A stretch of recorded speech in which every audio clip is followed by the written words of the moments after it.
बाबा, आप रुक जाइए, मौसम बहुत ज्यादा खराब है। मुझे तो समझ नहीं आ रहा, ये दिन पर दिन मौसम खराब होता जा रहा है। अगर ऐसे ही चलता रहा तो मजदूरी नहीं कर पाऊंगा और घर में खाने को एक दाना तक नहीं आ पाएगा।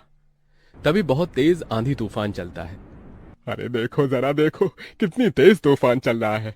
अरे महेश बेटा, तू झोपड़ी के ऊपर तिरपाल तो लगा कर आया था ना? हाँ बाबा, लगा दी थी तिरपाल। और उसके ऊपर तूने ईंटें रखी थी या नहीं? बाबा, ईंट रखना तो मैं भूल गया। महेश के इतना कहते ही झोपड़ी के अंदर बारिश की वजह से पानी टपकना शुरू हो जाता है। हे भगवान महेश, तूने ये क्या किया? तुझे मैंने कहा था बारिश और तूफान तेज है, तुझे ईंटें रख देनी चाहिए थी। मुझे लग रहा है कि तिरपाल उड़ गई। चल चल मेरे साथ चल। अब तुझे मेरे साथ भीगते हुए मेहनत करनी होगी, नहीं तो पूरे घर में पानी ही पानी भर जाएगा। देवेश इतना बोल ही रहा था कि घर के अंदर वाकई छत से पानी टपकने लगा। हाँ पिताजी, आप सही कह रहे हो, चलो चलते हैं जल्दी से। दोनों बाप बेटा बारिश में बाहर निकलते हैं और झोपड़ी की छत पर तिरपाल को सही से लगाना शुरू कर देते हैं। अरे बेटा, ईंट को अच्छे से रखना, कहीं ईंट गिर न जाए। ठीक है पिताजी, सही सही रखूंगा। महेश इतना कहकर अच्छे से ईंट से तिरपाल को दबाने लगता है, जिससे छत ढक जाती है और झोपड़ी में पानी टपकना बंद हो जाता है। लेकिन इसी के चलते हुए बेचारे दोनों के दोनों बहुत बुरी तरह भीग जाते हैं। अरे चलो बेटा, बहुत ठंड, बाहर घर में चलते हैं।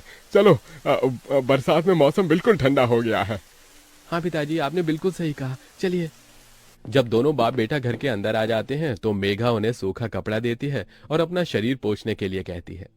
आप लोग अपना शरीर पोंछ लो और सूखे कपड़े पहन लो, नहीं तो ठंड लग सकती है। मेघा के दिए हुए कपड़े दोनों पहन लेते हैं। तभी बीमार शकुंतला बिस्तर पर पड़ी हुई मेघा से कहती है। अरे बेटी, तूने खाने के लिए कुछ बनाया नहीं? माँ, मैं बारिश के रुकने का इंतजार कर रही हूँ।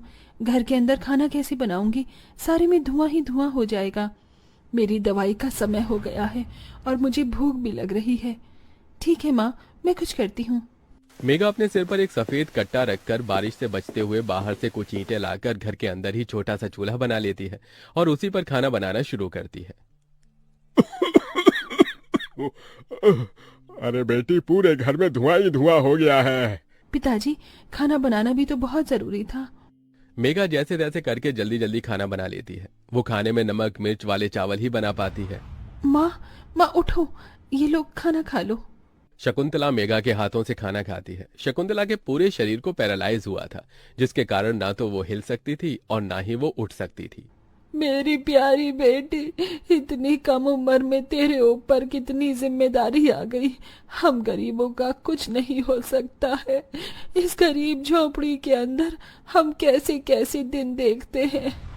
कोई बात नहीं माँ, बच्चे समय के अनुसार बड़े होते हैं, लेकिन मैं समय से पहले बड़ी हो गई हूँ। आपको तो खुश होना चाहिए। मैं तो इस कदर लाचार हो गई हूँ कि तेरे सर पर हाथ रखकर तुझे आशीर्वाद भी नहीं दे सकती बेटा। शकुंतला की आंखों से आंसू निकल रहे थे। मेघा उसके आंसू पोंछकर अपनी मां को हौसला देती है, जिसके बाद वो अपने भाई और पिता के साथ बैठकर खाना खाती है। बारिश होती ही रहती है, लेकिन बारिश रुकने का नाम ही नहीं लेती। खाना खाकर वो सभी सो जाते हैं। आधी रात के समय जिस तरफ शकुंतला का बिस्तर होता है, वहां पर पानी टपकना शुरू हो जाता है। अरे ये क्या, पानी टपक रहा है। मेघा, मेघा, लगता है सो गया करूं। ये पानी तो धीरे धीरे टपकता ही जा रहा है। शकुंतला रात भर अपने ऊपर टपकते हुए पानी को ऐसे ही झेलती रहती है, जिसकी वजह से सुबह तक उसके पूरे शरीर में बुखार फैल जाता है। अरे, अरे ये क्या माँ, आपको तो बहुत ही बुखार हो गया है। रात भर ये झोपड़ी की छत टपकती ही रही। मैंने तुम्हें उठाने की कोशिश की, लेकिन तुम्हारे तक आवाज नहीं गई। ये सुनकर मेघा को बहुत अफसोस होता है।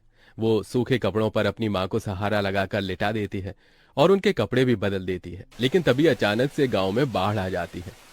अरे अरे ये क्या हो, यहाँ तो पानी भर रहा है। अरे लगता है गांव में बाढ़ आ गई है। अरे हम लोग क्या करें? अरे बेटा महेश, अरे भाई, अपनी माँ को कंधे पर उठा, नहीं तो हम सभी बह जाएंगे। अरे पानी में कोई जुगाड़ करता हूँ बेटा। देवेश फौरन घर के बाहर जाता है। जहां वो आसपास देखता है, उसे एक रेडी दिखाई देती है। देवेश उसे लेकर आता है, जिस पर शकुंतला को लिटा देता है। अरे चारों तरफ पानी ही पानी हो रहा है, हमें अब यहाँ से जाना होगा, नहीं तो पानी में हम डूब जाएंगे। तभी अचानक से उनकी झोपड़ी पानी में डूबकर बह जाती है। हमारी झोपड़ी